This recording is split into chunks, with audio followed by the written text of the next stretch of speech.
Jennifer, now I know that you've also been involved in advocacy work, and your story and your experience very much led you into the decision to run for Congress. So can you tell us about that?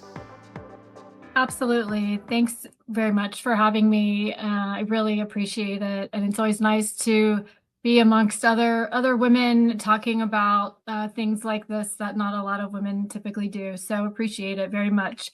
So I stepped up to run in Florida's 7th congressional district, which is actually one of the most flippable congressional seats in Florida. I come at this from a little bit of a different space. I never thought I'd be in politics. That was not something that was on my radar.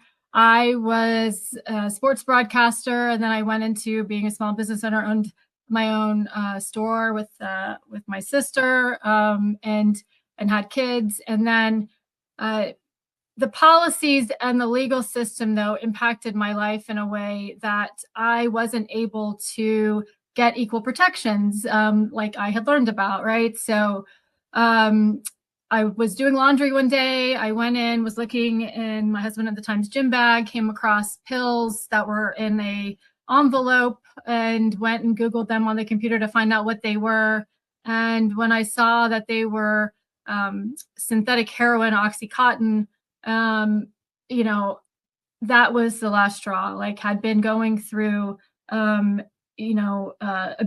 and domestic violence, and kept getting the gamut of questions or statements from others. Well, either surely it can't be that bad, or, well, why don't you just leave? Or can you try to work it out? And all of these things. And that was my breaking point, knowing that I had young children and wasn't going to subject them to be around that or think that that was a healthy relationship. So, and that's something that's not uncommon. I later came to find out that nearly 1 in 3 women will experience domestic violence in their lifetime. And so I knew that if it was happening to me, it was happening to others. And so I'm an action-oriented person. I grew up being a competitive athlete, and that was something that I always wanted to turn pain or an activity into something purpose-driven and having a greater goal. And so I ended up joining the League of Women Voters, and started doing advocacy work in that space. Went back to school and got master's degrees in policy and another in legal studies, became a Florida Supreme Court certified circuit court mediator, and helped write and get passed a bill last year in Florida with bipartisan support called Grayson's Law, that stemmed out of the unfortunate suicide and then death of a 4-year-old little boy whose mother tried to get a protective order, and by the time she did, it was too late. And so knowing that if we can get legislation passed here in Florida, we can do it anywhere.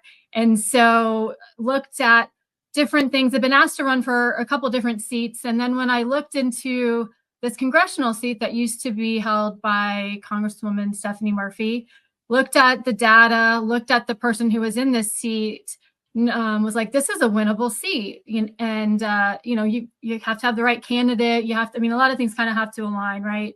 And so when I took a look at that, and then the incumbent, who's this extremist who is not representative of this community, as somebody who's a native Floridian, somebody who's grown up here, somebody that doesn't live in our state, somebody who is very extreme, not representing all of the people in this district, somebody who sells arms to foreign countries that he will not disclose.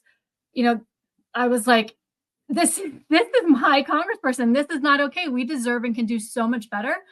So I stepped up, and here we are. And so we've done a lot of work. We've been able to make a lot of progress. Recent polling shows we're already within the margin of error to win and beat this guy and take back this seat.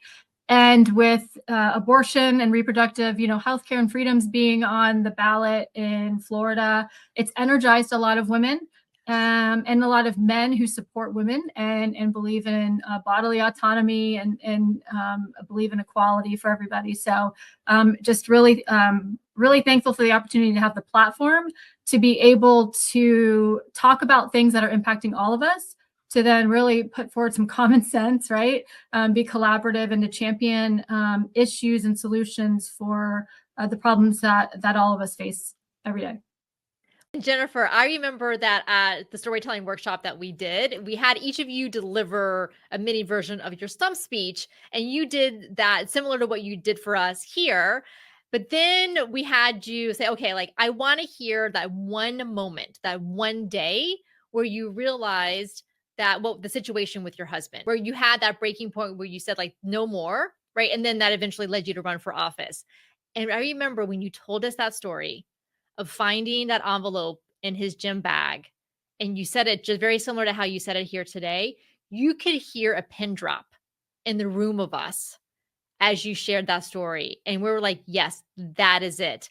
That's what you need to lead with, because that pulls us in and makes us understand you and relate to you and understand why this matters so much, not just to you and to your children, but for just so many other women and families out there. So how did it feel to tell that story, and how does it feel now to make it front and center of when you do to go and deliver and talk to different audiences? Yeah, so it's it's liberating in the sense that things at a certain time and point where, especially if you experience abuse, you feel ashamed, you feel like it was your fault. I mean, these are things that people, that people that experience it are told over and over and over and over again, right?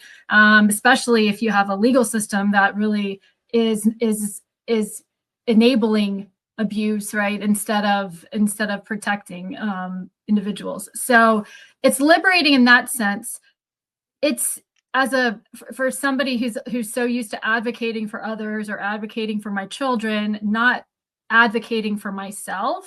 It that has taken some time to get used to talking about myself, but trying to connect it to the bigger picture, right, is something that is very powerful when it happens. But getting to that point, for me at least, wasn't very easy, right? Because I am a self-professed policy nerd. I love talking about like the numbers, the statistics, the research, all of that. But it takes that human connection, right? That part of it. And that's something that is really important, I would say, within connecting with people, within developing that brand, within getting people to want to listen to you. And at the same time, it's, for me, probably has been one of the most difficult things. Mm. Well, I am so grateful that you're doing it. I really do think you're helping so many people out there when they hear your story. And